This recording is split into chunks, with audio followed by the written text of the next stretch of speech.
ఉమ్మడి ఆదిలాబాద్ జిల్లా ఏజెన్సీ ప్రాంతాల్లోని ఆదివాసీల కష్టాలు ఎప్పటికీ తీరేలా కనిపించడం లేదు. భారీ వర్షాలకు వాగుల వంకలో ఉప్పొంగి భయానక పరిస్థితులు ఎదుర్కొంటున్నారు. వాగులపై చిన్నపాటి వంతెనలు కూడా లేకపోవడంతో వాటిని దాటడానికి నానా కష్టాలు పడుతున్నారు. కొమురం భీం ఆసిఫాబాద్ జిల్లాలో వాగులపై ఓ లుక్కేద్దాం. కొమురం భీం ఆసిఫాబాద్ జిల్లాలో అత్యంత మారుమూల గ్రామాల్లో వాగులు పొంగి అక్కడి ప్రజలు తీవ్ర సమస్యలు ఎదుర్కొంటున్నారు.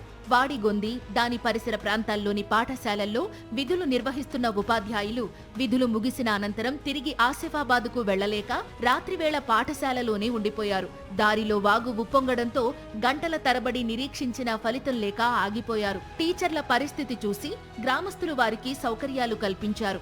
ఆ ప్రాంతంలో ఫోన్ సిగ్నల్స్ కూడా సరిగా లేక తమ ఇంటికి సమాచారం ఇవ్వడానికి కూడా టీచర్లు ఇబ్బందులు పడ్డారు. 3 కిలోమీటర్లు నడిచి 2 వాగులు దాటి వాడిగొంది పాఠశాలలో విద్యార్థులకు పాఠాలు బోధిస్తున్నామని టీచర్ స్వాతి చెప్పారు. తమకు వాగు కష్టాలు తప్పడం లేదని వాపోయారు. వాగు దాటాలంటే ఎవరో ఒకరి సహాయం కావలసి వస్తుందని తెలిపారు. తాము పడుతున్న కష్టాలు వర్ణనాతీతంగా ఉన్నాయని ఆవేదన వ్యక్తం చేశారు. కిలోమీటర్స్ నడవడం ద్వారా నడిచి నా స్కూల్ కి వెళ్ళాలి. ఈ రూట్ మొత్తం కూడా వాగులు, అక్కడ పెద్ద వాగుతో పాటు నా స్కూల్ దగ్గర ఇంకొక వాగు కూడా ఉంటుంది, చిన్న వాగు. వర్షాకాలంలో చాలా కష్టమవుతుంది.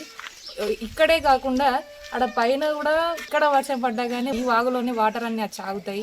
వచ్చేటప్పుడు గానీ స్కూల్ నుంచి వెళ్లేటప్పుడు గానీ చాలా కష్టమైతుంది. జల్ జంగల్ జమీన్ కోసం పోరాడిన కొమురం భీం పోరాడిన గడ్డ మీద నివసిస్తున్నాం. తాత ముత్తాతల కాలం నుండి మా గ్రామాలకు ఎలాంటి సౌకర్యాలు లేక ఇబ్బందులు ఎదుర్కొంటున్నామని అక్కడి ప్రజలు ఆందోళన వ్యక్తం చేశారు. తమ గూడాలకు రోడ్డు సౌకర్యం లేదు. వాగులు దాటేందుకు వంతెనలు లేవు.